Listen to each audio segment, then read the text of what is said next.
வணக்கம். நீங்கள் இணைந்திருப்பது சமூகத்தின் பிரதான செய்திகளுடன். செய்திகளுக்காக உங்களுடன் இணைந்து கொள்ளும் நான் கஜிதா திருநாவுக்கரசு. விரிவான செய்திகளுக்கு முன்னதாக இன்றைய தலைப்புச் செய்திகள். இலங்கையில் தீவிரமடையும் எல்னினோ, வறட்சி, கனமழை மற்றும் வெள்ளப்பெருக்கு குறித்து அரசு தீவிர எச்சரிக்கை.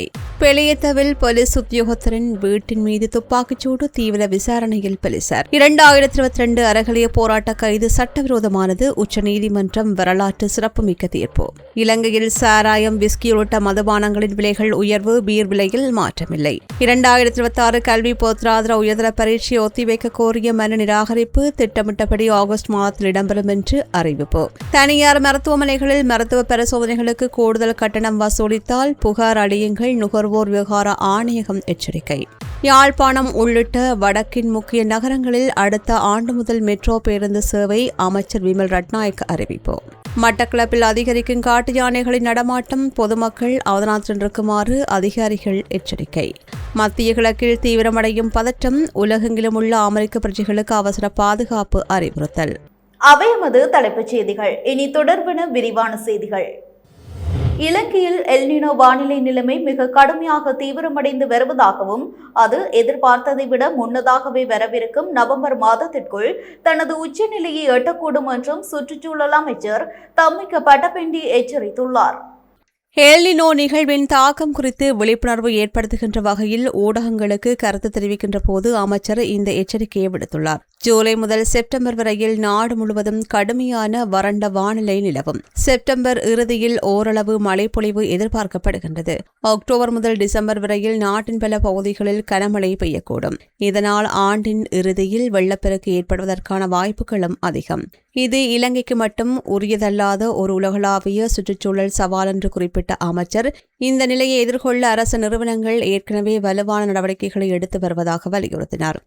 மேலும் எல்னினோ தாக்கத்தால் வேலை இழப்புகள், பொருளாதார பின்னடைவுகள் மற்றும் பொது சுகாதார சீர்கேடுகள் ஏற்படக்கூடும் என்பதால் பொதுமக்கள் எரிசக்தி மற்றும் தண்ணீரை மிகவும் சிக்கனமாக பயன்படுத்துமாறு கேட்டுக்கொண்டார். முன்னர் உலகளவில் பலவீனமாக இருந்த எல்னினோ தற்போது மிதமான நிலை அடைந்து மேலும் தீவிரமடைந்து வருவதாக வானிலை ஆய்வு திணைக்களத்தின் பணிப்பாளர் நாயகம் அஜித் விஜயமான தெரிவித்தார். எல்னினோ பொதுவாக 10 முதல் 12 மாதங்கள் வரையில் நீடிக்கக்கூடியது என்று அவர் விளக்கினார். மேல் சப்ரகமுவா, கண்டி, நுவரெலியா, காலி மற்றும் மாத்தறை ஆகிய மாவட்டங்களில் மழைப்பொழிவு அதிகரிக்கும். நாட்டின் ஏனைய பகுதிகளில் அதிக வெப்பநிலை மற்றும் வறண்ட வானிலை நிலவும். எனவே வரவிருக்கும் கடுமையான வறட்சி மற்றும் அதைத் தொடர்ந்து வரவுள்ள கனமழை, வெள்ளப்பெருக்கு சூழலை எதிர்கொள்ள பொதுமக்கள் அனைவரும் முழுமையான ஒத்துழைப்பை நல்க வேண்டும் என்று அரசாங்கம் கேட்டுக் கொண்டுள்ளது. பாரிஸ் வாழ் மக்களே, உங்களின் பேராதரவை பெற்ற கல்யாணி மற்றும் அன்னபூரணி தயாரிப்புகள் இப்போது 2 கிளைகளிலும். பிடி கேஷன் கரி லாச்சப்பல், பிடி super store Harley cones. Beliatta வலவல பகுதியில் அமைந்துள்ள போலீஸ் உத்தியோகத்தர் ஒருவரின் வீட்டின் மீது மர்ம நபர்களால் துப்பாக்கிச்சூடு நடத்தப்பட்டுள்ளதாக போலீசார் தெரிவித்துள்ளனர். பாதிக்கப்பட்ட போலீஸ் உத்தியோகத்தர் திக்வெல்ல போலீஸ் நிலையத்தில் கடமையாற்றி வருகின்றவர் என்று அடையாளம் காணப்பட்டுள்ளார். இந்த துப்பாக்கிச்சூட்டு சம்பவத்திற்கான காரணம் மற்றும் இதில் தொடர்புடைய சந்தேக நபர்களை கண்டறியும் நோக்கில் பெலியத்த போலீசார் தீவிர விசாரணைகளை ஆரம்பித்துள்ளனர். 2022ஆம் ஆண்டு நடைபெற்ற அறகலிய வெகுஜன போராட்ட காலகட்டத்தில் சமூக ஊடக செயற்பாட்டாளர் அனுருத்த பண்டாரா சட்டவிரோதமாக கைது செய்யப்பட்டு தடுத்து வைக்கப்பட்டதன் மூலம் அவரது அடிப்படை உரிமைகள் மீறப்பட்டுள்ளதாக இலங்கை உச்சநீதிமன்றம் தீர்ப்பளித்துள்ளது. மேற்கு மாகாணத்திற்கு பொறுப்பாக இருந்த முன்னாள் சிரேஷ்ட பிரதி போலீஸ் நாயகம் தேசபந்து தென்னகோன் மற்றும் கொழும்பு வடக்கு விசேட புலனாய்வு பிரிவின் முன்னாள் பொறுப்பதிகாரி நலிந்த பிரியந்த ஆகிய இருவருமே இந்த அடிப்படை உரிமை மீறலுக்கு நேரடியாக பொறுப்பானவர்கள் என்று நீதிமன்றம் தனது தீர்ப்பில் சுட்டிக்காட்டியுள்ளது. கடந்த 2022ஆம் ஆண்டின் அரசிற்கு எதிரான போராட்டங்களின் போது சமூக ஊடகங்களில் கருத்துக்களை பதிவிட்டமைக்காக கைது செய்யப்பட்டு தடுத்து வைக்கப்பட்டதன் சட்டபூர்வ தன்மையை எதிர்த்து அனுருத்த பண்டாரா உச்சநீதிமன்றத்தில் அடிப்படை உரிமை மனு ஒன்றை தாக்கல் செய்திருந்தார்.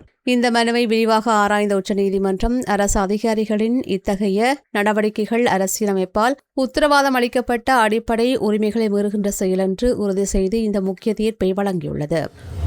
இலங்கையில் அதிகரித்து வரும் எரிபொருள் வெளியேற்றத்தின் காரணமாக பல மதுபான உற்பத்தி நிறுவனங்கள் சாராயம் மற்றும் பிற உயர்வகை மதுபானங்களின் விலைகளை உயர்த்துவதற்கு நடவடிக்கை எடுத்துள்ளன.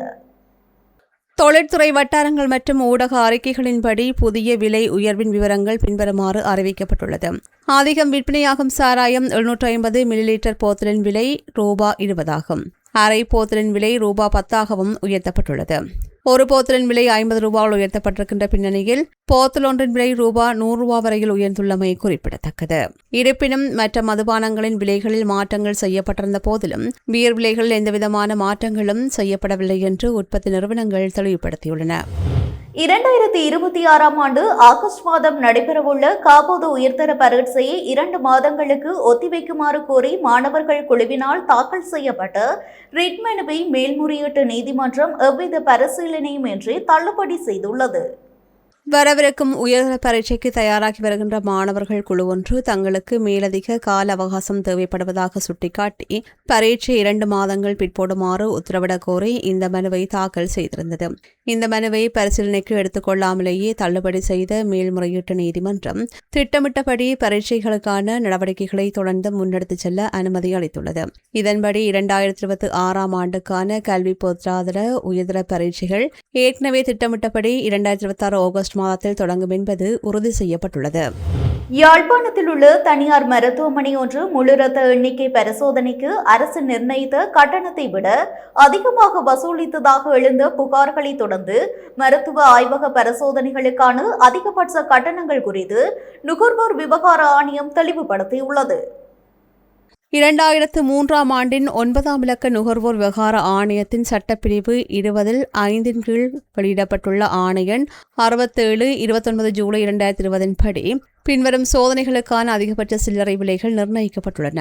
முழு இரத்த எண்ணிக்கை பரிசோதனையானது ரூ.400 டெங்கு NSI-1 ஆன்டிஜன் பரிசோதனை ரூ.1200 பரிசோதனை செய்வதற்கான அனுமதி வழங்கப்பட்டுள்ளது. இந்த உத்தரவு 2020 ஜூலை 29 முதல் தொடர்ந்தும் அமலில் உள்ளதாக ஆணையகம் நினைவூட்டியுள்ளது. தனியார் மருத்துவமனைகள் அல்லது ஆய்வகங்களில் இந்த பரிசோதனையை பெறும்போது பொதுமக்கள் விழிப்புடன் இருக்க வேண்டும் என்றும் பரிசோதனைக்காக செலுத்துகின்ற தொகைக்கு தவறாமல் அதிகாரப்பூர்வ கட்டண ரசீதை கேட்டு பெற வேண்டும் என்று நுகர்வோர் விவகார ஆணையகம் வலியுறுத்துகின்றது. நிர்ணயிக்கப்பட்ட கட்டணத்தை விட கூடுதலாக வசூலிக்கும் நிறுவனங்களுக்கு எதிராக உரிய ரசீது மற்றும் ஆதாரங்களுடன் 1977 என்ற உடனடி உதவி எண் வழியாக நுகர்வோர் விவகார ஆணையத்திடம் நேரடியாக புகார் அளிக்கலாம் என்றும் அறிவுறுத்தப்பட்டுள்ளது. Blue ocean group of companies இலங்கையின் வளர்ச்சியோடு உங்கள் வாழ்க்கையையும் உயர்த்துகிறோம். இலங்கையின் நகர்ப்புற போக்குவரத்து சேவையை நவீனமயமாக்கும் அரசாங்கத்தின் எதிர்கால திட்டங்களின் ஒரு பகுதியாக வடமாகாணத்தில் யாழ்ப்பாணம் உள்ளிட்ட பல்வேறு முக்கிய நகரங்களில் அடுத்த ஆண்டு முதல் மெட்ரோ பேருந்து சேவைகள் அறிமுகப்படுத்தப்படும் என போக்குவரத்து நெடுஞ்சாலைகள் மற்றும் நகர அபிவிருத்தி அமைச்சர் பிமல் ரத்நாயக்க தெரிவித்துள்ளார். நாடாளுமன்றத்தில் நடைபெற்ற அமர்வில் இலங்கை தமிழரசு கட்சியின் நாடாளுமன்ற உறுப்பினர் சத்தியலிங்கம் எழுப்பிய கேள்விகளுக்கு பதிலளிக்கும் போதே அமைச்சர் இதனை தெரிவித்தார். நாடாளுமன்ற உறுப்பினர் சத்தியலிங்கம் உரையாற்றுகையில் வடக்கு மாகாணத்தில் பெருந்தொகையான விசேட தேவையுடையோர் வாழ்கின்றனர். மன்னார், வவுனியா மற்றும் முல்லைத்தீவு மாவட்டங்களில் இருந்து சக்கர நாட்காலிகளை பயன்படுத்தும் நோயாளர்கள் பலர் மருத்துவ சிகிச்சைக்காக யாழ்ப்பாணம் போதனா வைத்தியசாலைக்கு செல்ல வேண்டிய சூழல் உள்ளது. எனவே இப்பகுதிகளில் இருந்து யாழ்ப்பாணத்திற்கு தினமும் குறைந்தபட்சம் ஒரு மெட்ரோ பேருந்து சேவையாவது ஒழுங்கு செய்து தர முடியுமா என கோரிக்கை விடுத்தார். இதற்கு பதிலளித்து பேசிய அமைச்சர் பிமல் ரத்நாயக்க வடமாகாணத்தின் பொது போக்குவரத்து சேவையை மிகவும் வினைத்திறன் மிக்கதாக மாற்றுவதற்கு அரசாங்கம் உரிய நடவடிக்கைகளை எடுத்து வருவதாகவும் அதன் முதற்கட்டமாக அடுத்த ஆண்டில் யாழ் நகரம் உள்ளிட்ட முக்கிய பகுதிகளில் மெட்ரோ பேருந்து சேவைகள் தொடங்கப்படும் என்றும் உறுதியளித்தார். கிளிநொச்சி தர்மபுரம் போலீஸ் பிரிவுக்குட்பட்ட புன்னி நீராவி கிராம அலுவலர் பிரிவின் கல்லாறு கத்தோலிக்க தேவாலயத்திற்கு அருகில் நேற்றிரவு மேற்கொள்ளப்பட்ட போலீஸ் சோதனையின் போது 6.49 கிலோகிராம் எடையுடைய கேரள கஞ்சா மற்றும் 2 மோட்டார் சைக்கிள்கள் பறிமுதல் செய்யப்பட்டுள்ளன. கிடைக்கப்பெற்ற ரகசிய தகவலின் அடிப்படையில் நேற்றிரவு 11:45 மணியளவில் அப்பகுதிக்கு சென்ற தர்மபுரம் போலீசார் சோதனையில் ஈடுபட்டனர். இதன்போது கத்தோலிக்க தேவாலய வளாகத்தில் கைவிடப்பட்ட நிலையில் காணப்பட்ட உரப்பையொன்றை மீட்டு பரிசோதித்த போது அதில் 3 பொட்டலங்களாக பொதி செய்யப்பட்டிருந்த 6.49 கிலோகிராம் கேரள கஞ்சா கண்டெடுக்கப்பட்டு பறிமுதல் செய்யப்பட்டது. மேலும் சம்பவ இடத்திலிருந்து சந்தேகத்திற்கிடமான முறையில் நிறுத்தப்பட்டிருந்த 2 மோட்டார் சைக்கிள்களையும் போலீசார் கைப்பற்றியுள்ளனர். இச்சம்பவம் சம்பவத்துடன் தொடர்புடைய சந்தேக நபர்கள் எவரும் இதுவரை கைது செய்யப்படவில்லை. தப்பியோடிய சந்தேக நபர்களை அடையாளம் கண்டு கைது செய்வதற்காக தருமபுரம் போலீசார் தீவிர விசாரணைகளை முன்னெடுத்து வருகின்றனர். கைப்பற்றப்பட்ட கேரள கஞ்சா மற்றும் மோட்டார் சைக்கிள்கள் அனைத்தும் கிளிநொச்சி நீதிமன்றத்தில் ஒப்படைக்கப்பட உள்ளதாக போலீஸ் வட்டாரங்கள் தெரிவித்துள்ளன.